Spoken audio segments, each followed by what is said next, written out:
What we're doing now, we've already documented everything. We've already chronicled everything. That's already taken care of. So we done documented, we done chronicled everything, and so historicized everything. So now we're going to teach and train the people how to survive. Why? Longevity. Longevity is a miracle, man. Longevity is a miracle. You know, some people can, even in sports, some people can last a little time, some people last a long time. Some people in playing basketball and stuff, they say, okay, I'm gonna stop dunking, except when I'm in the game. I'm not gonna be practicing. Why? Because I only got so many ups and so many downs. When you get older, right?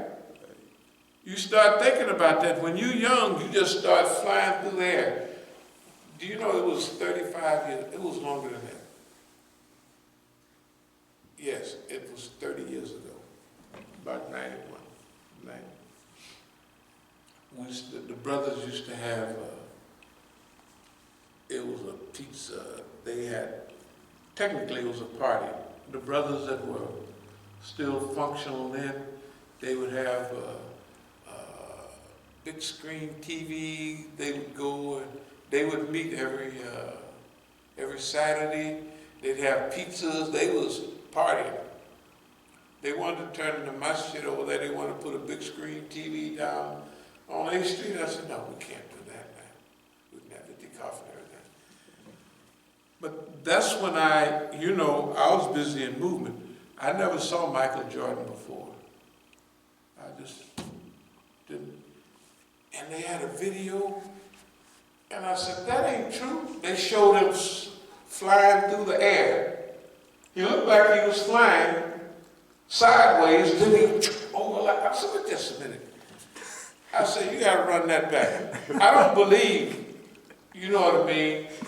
And you know when they make clips, it looks like they just show his clips, and they don't show it and then do it, but it's all you see is him flying through the air and dunking, and then I said, wait a minute. I said, that's not true. I don't believe that. Ain't nobody, I was used to the other people, set shots, Bill Russell, them and all that. And the only people that did stuff like that was the Harlem Globetrotters and stuff like, they was just making fun. They was having a good time. And I just couldn't believe it. I said, I don't believe that's true. Of course I did believe it. I said, you can't make it up. But he had studied. He had evolved, right? He took the game to a new level, right? And anybody come after him, they'd have to start where he's at, right? If they talk about Kobe, who's the guy that got killed out there? Kobe. He had to start where Michael Jordan was at. We have to start where Malcolm is at. We have to start where King is at. And then we take it on. How can we have evolution in everything but the movement? It's insanity. Right? That we have everybody,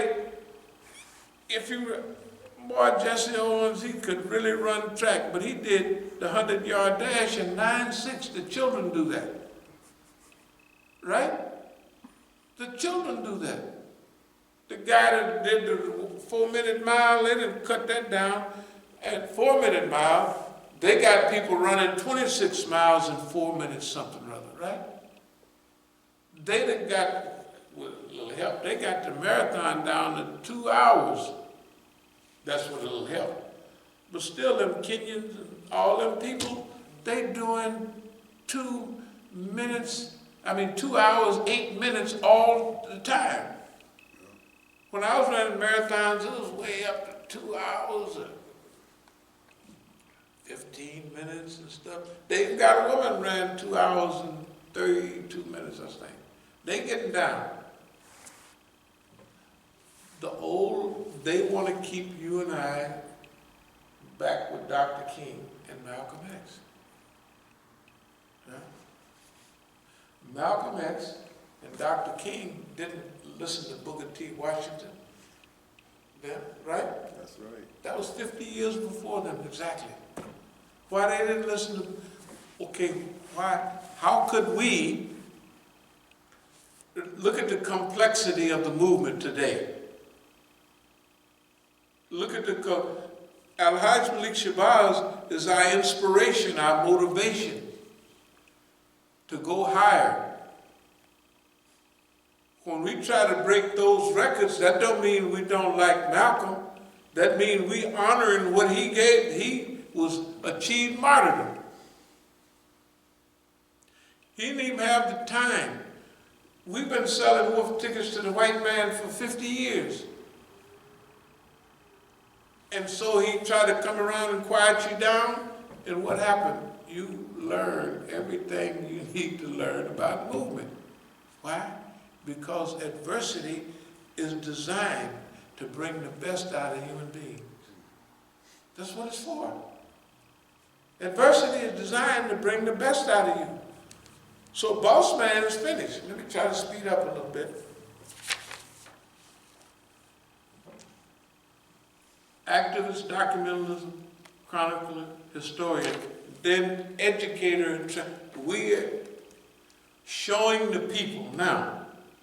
We're not showing the people now. We've been showing them that you don't have to be afraid of Boss Man.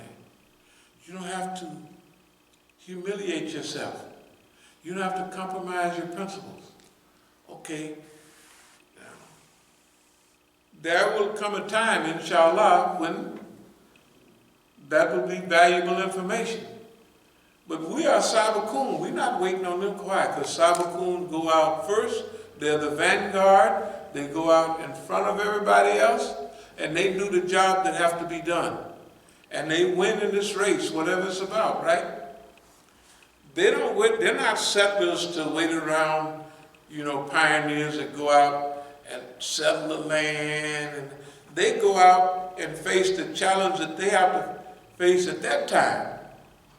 And they go on to the next job, right? That's what As-Sabiqun do. Okay. So words like willpower, strong-mindedness, fortitude, self-control, remember, self-control, self-command, that's the war, haq and batil, the defeat of shaitan. It's when you control yourself. When he controls you, there ain't no war for you. Your war is retirement. Self-mastery, to master yourself. Self-government, to manage yourself. Tenacious, that's holding on. The hadiths are holding on to your deen with your hind teeth. Purposefulness, constancy. Endurance. Boy, endurance is big. You didn't see dumb fighters that couldn't fight too good, but they could hold on long enough. That's what happened with Buster Douglas and Mike Tyson years ago. Before, they was calling Iron Mike. He could hit you with his thumb and knock you out. That boy was serious. But he said that. So some Iron Mike, he believed it. Just like the actors in Hollywood believe what the press say. So I don't have to train too much because I'm Iron Mike. He got in the ring with the old dumb duck, Buster Douglas in about 92, 91. And the man floored him, right? he got off of that bandwagon in a hurry, right? Muhammad Ali did it with Leon Spinks. Was it Leon Spinks? The Haymaker man. Remember, this is the only man in the boxing ring that I ever saw throw haymakers. You ever see him? I said, good God Almighty. He's throwing real haymakers, genuine haymakers. They're illegal. They're not illegal, but you can't. It's not functional. It's not, but he was doing it. He did it. And he beat Muhammad Ali too. Muhammad Ali got back to his float like a butterfly and sting like a bee, right? He started, and then he'd tie everybody up. He'd wait till the end of the round, you know what I mean? Then tie him up. When he fought Ernie Shavers, he'd then tie him up. and he's frustrated in his later life, he can't be out there running around, like he crazy or something. So he have to use strategy and tactics. Rope-a-dope was a brilliant. I was in the penitentiary up at McNeil Island, and I was listening to the fight. 74, I think. He was on. Man, Muhammad Ali was on the ropes, and he's hitting him with this and hitting him. If you was listening to it, you would say, man, that's cold-blooded. We was about ready to throw in the towel. Then, all of a sudden, Muhammad Ali just come out of it, and there he goes, tumbling like a tree. You see what I mean?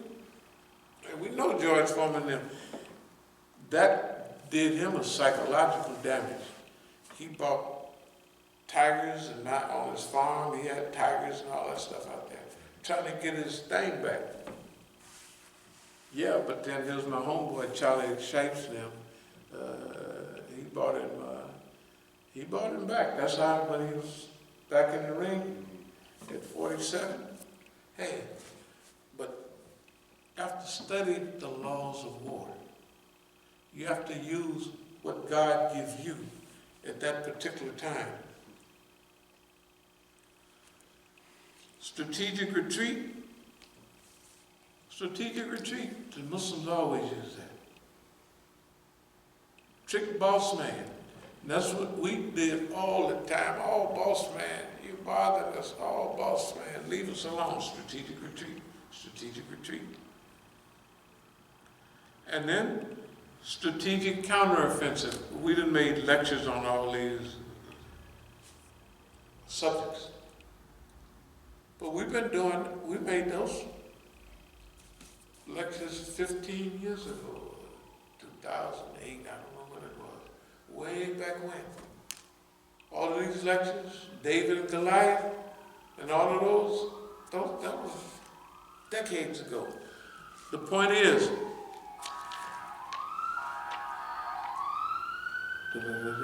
responsibility struggle. We use books like this all of our life, but we changed it to our struggle. Remember Quran, Sunnah, right? Traveling the earth and see what all these books from traveling the earth, right? Studying all the history. And then apply it to us. Apply it to right here in the U.S. And that's what we've done. That's why I moved toward a close, kind of like a close. But a free man being, a free human being is free in all circumstances. Should a misfortune befall him, he bears it with patience. If calamities strike him, they don't shatter him. If taken captive and subdued, he turns hardship into ease. As was the case of Joseph, the truthful and trustworthy. His freedom saved him from harm, although he was enslaved, subdued, and imprisoned. The darkness of the pit, the dread, and whatever befell him did no harm to him. That means if we do this right, all the stuff that had come to us is a blessing. Remember, adversity is a blessing. It helps you grow bigger and smarter and stronger. And if you get knocked out of the box so-called early, you become a martyr. Simple as that. So you won. If you don't, you get longevity, hanging around a long time. The saddest thing about the civil rights movement, they didn't leave nobody around, no time, to learn nothing. Remember, Malcolm X and Martin Luther King was by themselves. You think we lonely here? It ain't true. They didn't have these videos and all of that. Malcolm X was by himself. Because most of the people that was with him, well, they said this was a police lieutenant. The guy giving mouth-to-mouth breathing, right? He was a police. So was he giving him mouth-to-mouth breathing, or was he suffocating? That's the question. He was definitely a police. Did the police have any idea that all this stuff? Of course they did. They didn't give our brothers a chance to evolve. In China, the revolution was a long-range struggle. Why? Because they had time, they had space, and they took it over generation after generation. So from the 1920s to 1949, they had that time. The economy in China, remember era convergence, they had time to try stuff, and they killed millions of people with the Great Leap Forward. Everybody gonna make steel in their backyard. They failed miserably, but they had time. Then at the right time, boss man clicked in with his greed. Right? And so if we sent all of our factories to China, right? Remember the book, De-Industrialization of America? In the early 1980s, when America was beginning to really fail, that's when they sent all the factories to China. Not one Negro or Mexican sent no factories to China or Vietnam. They did it. How are they going to blame us for jobless and homelessness and all of that? They did it themselves. Why? Because of greed. So they built up the monster that's now challenging them. Plus the Chinese did steal. They would copy tapes. They whatever, all the movies, they copied everything and put it out. That's what they were supposed to do, right? So now they don't have to do that. This little disease they got going around, they probably put it out. Whether they did or not, it don't make any difference. You know why? Because China got over their big part almost right away. Now they in recession on this stuff. And it's just coming to the U.S. And then, can you imagine that you have a dream clown, a dream oppressor? Don. Don is wonderful. I mean, but he don't miss a point to make a fool out of whoever's standing on the roster with him. Well, this is Don, of course. We're gonna have a cure for this here and maybe about a few months, something like that, right? And then famous Dr. So-and-so and everybody else on the roster said, well, we're working on it. It'll be within a year or 18 months, we're going to solve this problem. They didn't say, Don, you lying. You didn't hear Don the other day. He said the people he was talking to was amazed at how much he knew about. Did y'all hear that? I heard that. I said, Don, see, no, look, this is wonderful, but you got to remember, the whole thing is all linked together. It's not done. It's the war in Iraq. It's the war in Afghanistan. It's the attack on the Muslims worldwide. It's holding hands with Modi or Hodi, Howdy, Mowdy, whatever his name is, Howdy Doody. You know, in India. Howdy Modi, they have a drink. I don't know the name. Modi, yeah. Hey man, look. Hodi, I owed a Masjid in the late 90s, early in the, they destroyed the Masjid, a beautiful historical Masjid. They said, well, it was built on the foundation of a Hindu temple. Right. so we gotta destroy it. Okay, that's in that whole, remember, study the laws of war.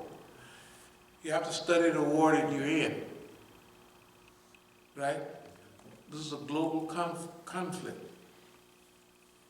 You have to look at what we're doing. We're not letting the Iranians get off the thing either, because they've been involved in this. I mean, the Iranians inside of the United States and the Iranians back in Iran that's tied to the people in the United States. We wanted to avoid that type of confrontation, but their ties and their unwillingness to set the record straight mean that they in a position to still do harm to the Islamic movement. Right? Yeah. There's always been a subtle, you know, when they talk about October surprise and all that, if you ever look it up, you'll see that Karubi and all of them was meeting in Vienna. It's always been a group of Muslims from Iran that is sold on the West.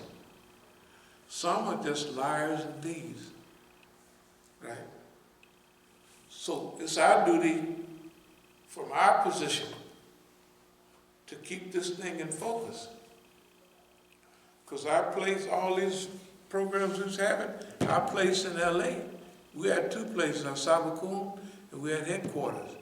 Headquarters was a whole system of apartments. We had at least 4 or 5 in that one building. That was the Shia community. But who was paying for that? Well, you get hints. When Dr. Karazi come there, they let him come to LA one time. You and the ambassador. He was foreign minister at that time. Our brothers from headquarters did the, security. And when all the people in Oakland, when all the people in Sabiqun in LA, which was right across the street, all of them left together. Our brothers at the Shia community was the main, if anybody wanted to have the youth, wanted to have them guys that you saw over there, they was from headquarters. All of them was from headquarters. Everything that's happened in the United States have